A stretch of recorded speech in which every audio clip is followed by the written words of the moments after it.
Vítame vás na našom novom YouTube kanále, ktorý sa volá Afrodita a ktorý sme sa rozhodli založiť preto, aby sme sa podelili o tie pekné emócie a pocity, lebo tie vyvolávajú u nás tú dobrú atmosféru.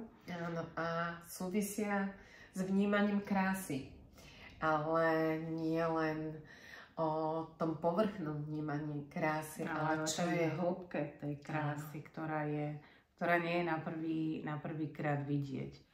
Ale až keď sa s tým človekom stretnete a navnímate, to je proste, čo z nás vyžaruje, čo nás robí pekným aj znútra, aj zvonku, čo je potom vidieť na povrchu. Áno. Hej. Takže dnes sme sa rozhodli venovať sa tomu, že tú krásu si nejakým spôsobom tvoríme. Počas celého života je to nejaký proces. Áno. A užívame na seba rôzne produkty od malička, hej, odkedy sme sa narodili, hej, tak je to. A ja som prišla k takému zamysleniu sa, alebo som sa zamyslela, že keď si to dávam na seba každý deň, že čo za tým všetko je dôležité, aby bolo, hej, za tým produktom. Ktoré veci sú tak dôležité, lebo v dnešnom svete, kde sa chrlia rôzne nové firmy, rôzne produkty, je toho veľmi veľa, rôznych reklám, sa je veľmi ťažko zorientovať. Ako to máš ty? No, mám to tak, že väčšinou som sa zo začiatku pozerala, keď som začala užívať nejak viac tých kozmetických produktov, lebo najprv tá krása je vnímaná cez tie produkty, ale musí byť človek aj tak vnútorne spokojný, aby tie produkty na ňom aj vyzerali dobre, ale tá kvalita tých produktov bola skôr vnímaná u mňa tak povrchne, cez nejakú reklamu, cez niečo, čo ma oslovilo na nejakej modelke, tak som sa s tým nezapodievala, čo za tým produktom viacej bolo. A až potom, keď mi boli prvýkrát predstavené tieto produkty, ktoré používam 20 rokov, tak som sa začala na kozmetiku pozerať úplne z inej strany a práve nie z tej obalovej a z tej reklamnej odprezentovanej, ale skôr som začala vnímať, že ako bol tento produkt vyrobený, aká je nejaká história za ním, ako je bezpečný, ako je voči životnému prostrediu postavený. A úplne inak som začala vnímať kozmetiku ako celok. Ja, ináč, toto je super, lebo to, čo hovoríš, že ja si myslím, že bežne to ľudia tak majú, ako ty si to mala na začiatku aj ja. Hej, kupovala som to, čo som našla na pulte v obchode a nezamýšľala som sa nad tým, čo je za týmto produktom, a som veľmi rada, že aj ja som, mala som možnosť hlbšie načrieť naozaj do toho, čo za tým produktom je, a veľmi je to pre mňa dôležité a cenné a úplne inak sa cítim, keď tie produkty užívam každý deň na celé svoje telo a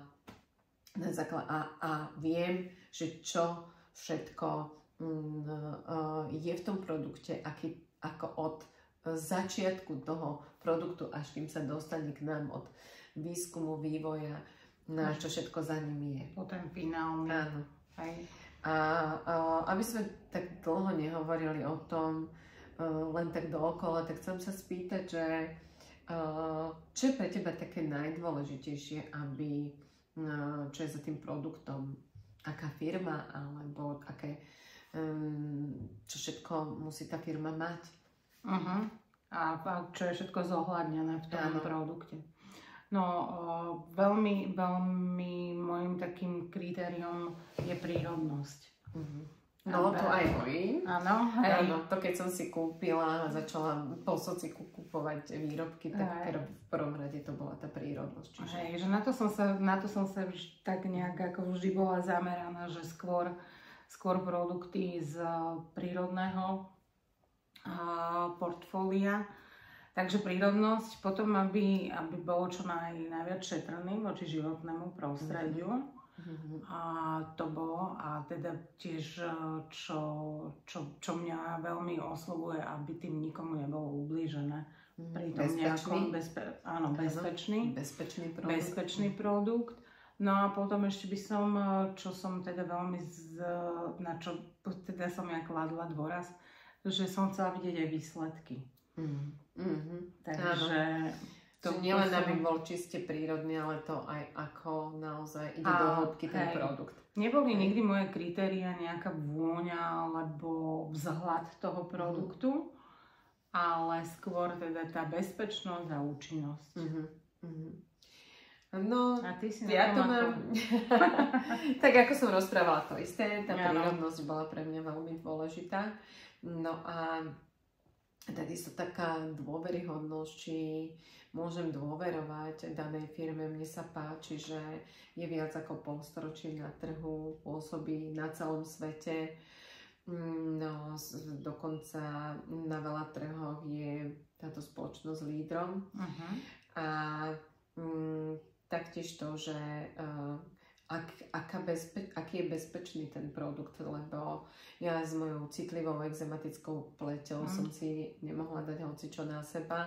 Skôr mi všetko vadilo, škodilo, takže bolo to ďalšie kritérium. A je pre mňa jedna z priorit takisto to, že keď starneme všetci ako tým, že nám pribúdajú rôčky, tak aby ten výrobok bol aj maximálne teda účinný, výkonný, aby som videla ten efekt. Aby sa si aj prispôsoboval tvojmu veku. Áno, aj aby som aby som stále teda reagovala na tie potreby, ktoré moja pleť a samozrejme aj moje telo potrebujú, takže toto boli veľmi dôležité kritériá takisto pre mňa. No a taktiež vnímam veľmi dnes ten pohľad na tú udržateľnosť a páči sa mi, že užívam výrobky firmy, ktorá je najudržateľnejšia na svete. No a aj taktiež najspoľahlivejšia. To je pre mňa dosť silný dôvod pre to, aby som tie mňa to vždy až tak zahreje pri srdci, keď tie hodnotenia vychádzajú tak, že je to krajina, ktorá má najvyššie tieto benefity a ktorá je uznávaná vo svete, ktoré si dávajú testovať iné krajiny, svoje produkty. Áno. Lebo je to krajina, z ktorej vychádza najväčšia bezpečnosť tých produktov a vždy si teda poviem, že ja som súčasťou tiež tohoto, že používam tie produkty a že teda aj nejakým spôsobom recipročne tou udržateľnosťou a tou, že sú tie produkty recyklovateľné, že to nejak vraciam naspäť tej prírode, lebo za ten svoj život, ktorý používam produkty a ktorý ešte budem sa starať o svoje telo a o svoju pokožku, tak je to kvantum aj odpadu. A toto tým, že tie naše produkty sú recyklovateľné, tak sa mi aj toto veľmi páči v tom, že neznečistujem tú prírodu. Že nejakým spôsobom... Čiže chceš, aby aj tie budúce generácie... Áno, ale aj to, aby som neprispievala ja do toho kolobehu alebo do toho procesu, ale skôr ho nejak eliminovala. S tým, ako mi toto hovorí, že veľmi sa mi, ako čo ma veľmi oslovilo, tak je aj to, že firma vysadila už viac ako 7 miliónov stromov. To je krásny počin. Hej. A že vlastne je tým členom tej spoločnosti, ktorá práve ten Forest Society. Áno, Forest Society, kde je dôležité aj naozaj podporovať viac alebo vstúpiť do tej prírody takto aktívne a viac ju podporiť. Keďže z nej berieme, tak nech jej vraciame to, čo berieme. Aby sme si nemysleli, že si môžeme len tak niečo zobrať bez toho, že by to niekde chýbalo.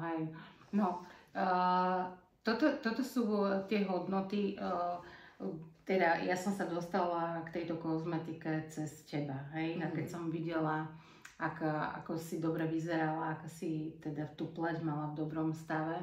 A potom keď som videla... Vyzeráš, áno, ale to bolo pred 20 rokmi. Si bolo pre mňa ako neznámou osobou, ale videla som na tebe ten výsledok, hej. Teda ešte... A potom, keď som ja začala tie produkty používať, tak som videla aj na sebe tú zmenu, lebo to zrazu bolo niečo komplexnejšie, niečo, čo som zistila, že ako mám používať, že to nebol iba jeden produkt, ktorý som si kúpila ja sama, ktorý možno ani nebol na moju pleť, ale zrazu som sa vedela tak odborne o seba starať. A tie výsledky som videla veľmi skoro. Ale keď som ja videla, čo je za tou kozmetikou, že vtedy to bolo... Dneska sa to veľmi kladie na taký piedestal, že spoločenská zodpovednosť a pritom táto firma ju má 50 rokov, koľko je na trhu, viac ako 50 rokov. Že polstoročia dbajú na tú spoločenskú zodpovednosť a teraz to tu firmy vyzdvihujú ako nejaký svoj veľký benefit. A toto mne bolo na tej firme od začiatku sympatické. To neskúšanie na zvieratách. Áno, že to od začiatku, že je naozaj hej. priekopníkom medzi všetkými kozmetickými firmami, tak to ma tiež veľmi milo prekvapilo, že tak intuitívne som si vybrala práve výrobky tejto firmy. Ako prvá netestovala na zvieratá. Áno. Tak toto je... Že začali s prírodnými výťažkami aj v tej dobe syntetiky. A práve preto, že s takýmto nadstavením tá spoločnosť začala, tak práve preto je jednotkou aj na trhu. Hej, že stále sa len zlepšuje. A to sú tiež také veci, ktoré ma veľmi potešia, že pri tých procesoch v továrniach, v tých výrobách, že máme nulový odpad, že sa všetko recykluje. Toto je podľa mňa veľká priorita firmy a je to úžasné, že to takto firma robí. Všetku energiu, ktorú máme v továrniach, máme z obnoviteľných zdrojov. Máme to je tiež veľmi zaujímavá informácia. Prepáč. Povedz. No, že sme tým klimatickým lídrom, že ukazujeme svetu, ako sa obnoviteľne že sa to dá. Áno, že sa to dá. Aj na to, že plní požiadavky spotrebiteľov. A toto je to, čo ma také hraje pri srdci, že teda používam niečo a môžem teda aj tým, že sa o to delím s tými ľuďmi.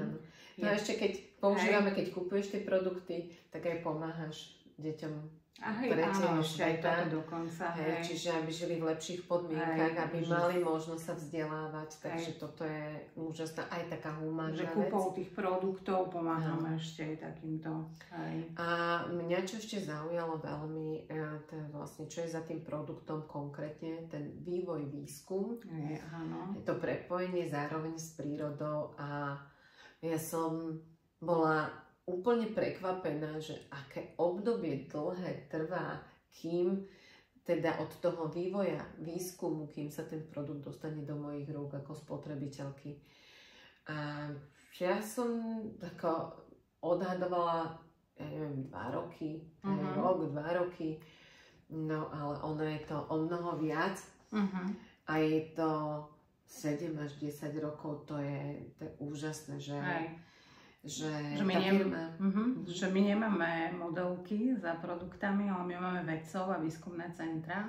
A dokonca z 20 krajín sveta vedcov, viac ako 100 špičkových vedcov. Áno.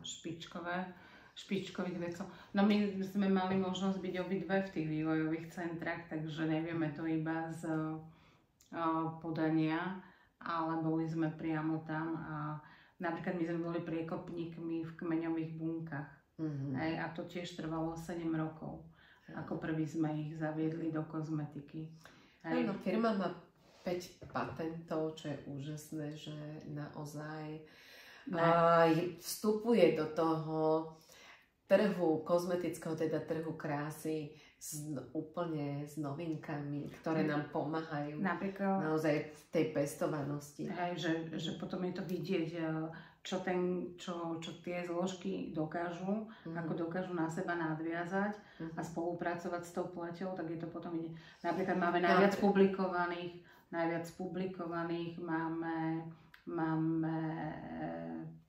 tých výsledkov v tých vedeckých knihách. To som sa tiež dočítala o tej našej spoločnosti. Takže naozaj robíme nadčasové a pokrokové sú tie jednotlivé zložky z tých, alebo z toho výskumu. A potom ešte mi sa páči, že tie vývojové výskumné centra sú len pre tú jednu firmu. Hej, že spolupracujeme s rôznymi značkami a toto je tiež veľmi zaujímavé, preto sa vieme tak viac zdokonalovať v tom, čo sa vytvára vlastne v tejto firme. Na to, aby sme mali naozaj krásnu, zdravú, pestovanú pokožku ako našu pleť, tak aj pokožku celého tela.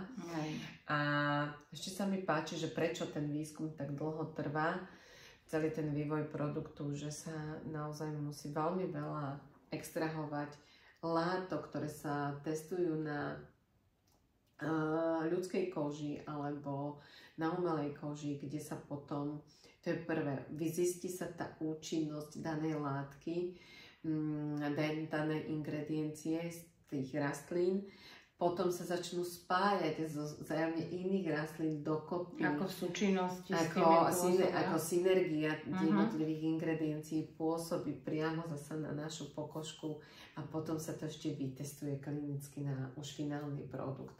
Hej, čiže na ľuďoch, kde naozaj vieme, že už tá firma vie posúdiť, že aký je bezpečný, aký je účinný.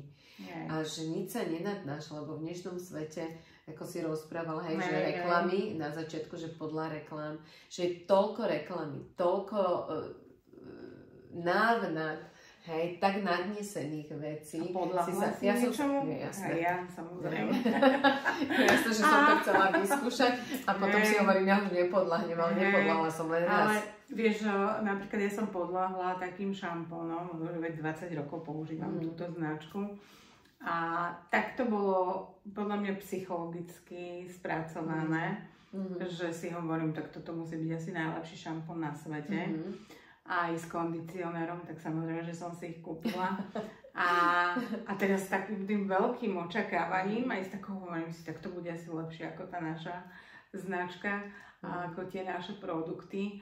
Lebo tiež to bolo zo Škandinávie, tak mi to tiež hovorí si, že tak to je z takých tých čistých, z čistého prostredia.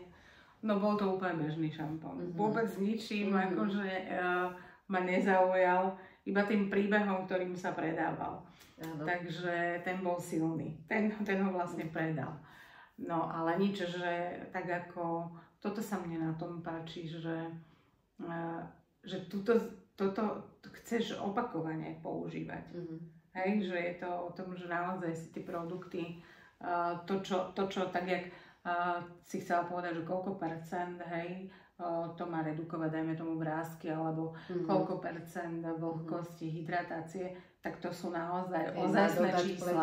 To sú ozajstné čísla a nie sú marketingovo vymyslené za stolom, že ako tento produkt predáme a aké čísla tomu dáme. Tak. No tak áno, je to veľmi dôležité aj dôverovať potom tým daným produktom. A ešte rozmýšľam, že čo by sme dodali.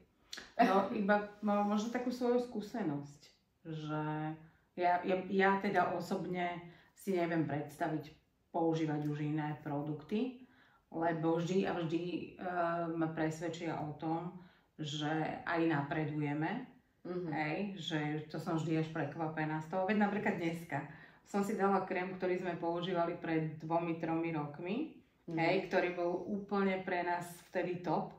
Hej, pamätáš si, keď sme boli na dovolenke, tak si o tom mala vtedy prvýkrát. Aj tú vôňu mám spojenú s tou dovolenkou.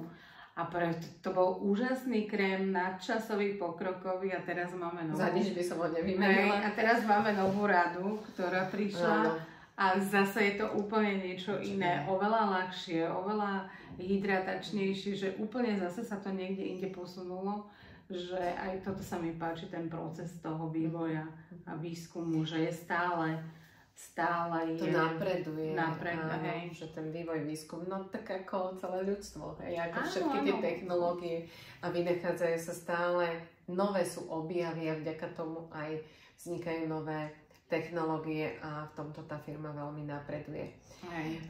No, ja ešte nejaká vec ma napadla, ktorú som chcela povedať v súvislosti s tým, ako si rozprávala ty ten záver, ale neviem, že asi mi to takto malo vypadnúť, lebo sa môžeme samozrejme... Dobre, tak mi povedz, čo pre teba čo pre teba znamená používanie týchto produktov? Ja som vďačná za to, že som tú moju intuíciu vtedy pri výbere mala úplne inak, alebo že som ju vnímala. A naozaj vnímam to, že po tých dlhých rokoch som si vybrala správne a stále dennodenne sa presviečam aj napriek tomu, že keď náhodou ma niečo priláka vyskúšať, aspoň si viem povedať, že naozaj som si dobre vybrala. A toto, lebo tie lákadlá sú, chceme vyskúšať aj niečo iné, lebo počujem iných ľudí. Je veľa prírodných značiek. Áno, že vyskúšam to a potom sa presvedčím, že tak toto je to najlepšie. Toto je to najlepšie. Toto presne s tebou súhlasím. A je to príjemné. No a ešte aj to, že som začala tú krásu vnímať inak. Že som začala vnímať, čo je ešte hlbšie za tou krásou. Takže toto je to krásne. Áno, ja som sa tiež začala na tú krásu inak pozerať a nevnímam ju len cez rúž a cez make-up, ale cez tie rituály, ktoré sú s tým spojené, cez tú komunitu, ktorú vytvárame, cez to, že sa delíme o to, tak a to, že môžeš ľudí robiť krajšími alebo aj šťastnejšími, lebo keď si zdravší, krajší, tak máš oveľa iné pocity. Áno, že je to úplne pocity, čiže je to taká symbióza, aj krásy znútra, aj krásy zvonku. Že to nie je iba krém a nie je to len to, že sa umyjem si zuby a nakrémujem sa, ale je to aj to, že som nejaký čas strávim chvíľu so sebou, doprajem si to pekné, doprajem si to, čo si ja myslím, že je pre mňa to najlepšie. Ja hovorím tomu, že pozrieť sa na seba aj krása je o tom takými pravdivými očami. Ako sa na seba pozriem, že aká som skutočne. Hej, a či sa vnímam ako krásna žena, alebo nejak inak. Hej. No, ja sa vnímam každý deň inak. Podľa toho. Každý deň som iná žena. Áno, každý deň som iná žena. Takže, ale tá kozmetika mi v tom sebavedomí veľmi pomáha. Ale hlavne to, že viem, že si dávam niečo čisté, niečo... Je to v súlade s prírodou. Hej. Aj v súlade so mňou, aj s mojimi hodnotami. Takisto ja. Hej. Tak by sme mohli takto tému skončiť. Mohli by sme teda na budúce im predstaviť niečo už konkrétne. Áno. Tak ak vás to teda zaujme, no tak my budeme v tom pokračovať, lebo sme sa rozhodli tú osvetu šíriť, pretože o dobré veci sa podľa mňa je povinnosť sa podeliť. Áno, má to byť aj ako povinnosťou určite aj prirodzené zdieľať dobré veci. Takže my sme sa rozhodli sa s vami o ne. Dobre. Tak vás tak ďakujeme, že ste si nás vypočuli. Áno, veľmi pekne ďakujeme. Ak vás to zaujalo, tak dajte. Pripravíme pre vás ďalšie video. Dajte palec hore, budeme rádi. A tešíme sa na vás na budúce. Ďakujeme pekne. Ďakujeme. Ahojte.